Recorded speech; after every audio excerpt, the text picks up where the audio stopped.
राष्ट्रीय पक्षी मोर सुंदर होने के अलावा और उसमें क्या क्या विशेषताएं होती है, चलिए जानते हैं। नमस्कार, मैं भरत कुमार पाठक, आप देख रहे हैं द मास्टर्स न्यूज। दुनिया के सबसे आकर्षक और रंगीन पक्षियों की जब भी बात होती है तो उसमें से मोर का नाम जरूर आता है। इनके पंख किलकी जैसे और भी बहुत कारण हैं। मोर बहुत ही सुंदर पक्षी माना जाता है। इतना सुंदर होने के बाद भी राष्ट्रीय पक्षी मोर के बारे में भारत के कई लोग नहीं जानते हैं। चाहे मोर मोरनी हो या फिर उनके पंख या फिर उनकी किलकी, उनके जीवन में बदलाव कई बातें चौंकाती है। दुनिया में मोर खूबसूरती के लिए ज्यादा जाना जाता है। केवल दक्षिण एशिया में पाए जाने वाली मोर भारत की कई संस्कृति और हिंदू धर्म की विशेष स्थान रखते हैं। वैज्ञानिक ऐसा मानते हैं कि वे सबसे पहले भारत में विकसित हुए थे।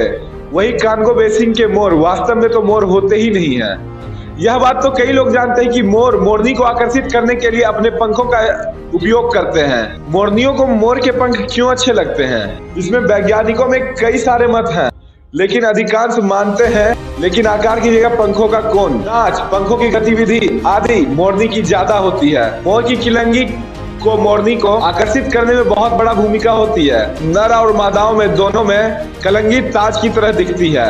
देखने में आता है कि मोरनी की कलंगी ज्यादा सुंदर आकर्षित होती है। यह कलंगी एक तरह का सेंसर भी होती है। जब मोर अपने पंख तेजी से हिलाते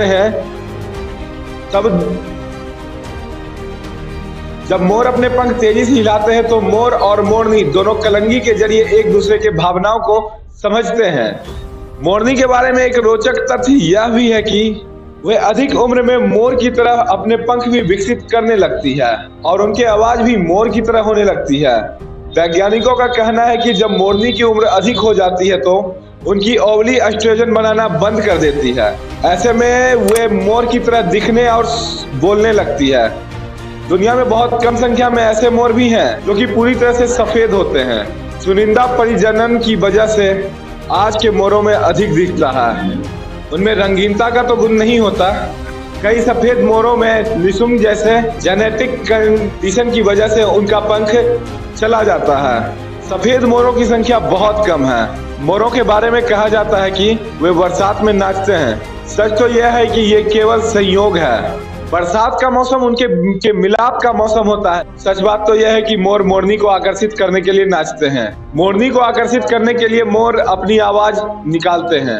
आज आपने मोर के बारे में बहुत कुछ जाना। क्या आपको पहले मालूम था कि मोर और मोरनी दोनों अलग होते हैं और वे एक दूसरे को कैसे अपनी तरफ खींचते हैं? अगर नहीं मालूम था तो इस वीडियो को शेयर करिएगा उन लोगों तक जिनको कि ये बात नहीं पता है, और साथ ही हमारे वीडियो को लाइक करिएगा और हमें सब्सक्राइब करिएगा। साथ ही हमें फेसबुक और इंस्टाग्राम पर भी फॉलो कर लीजिएगा।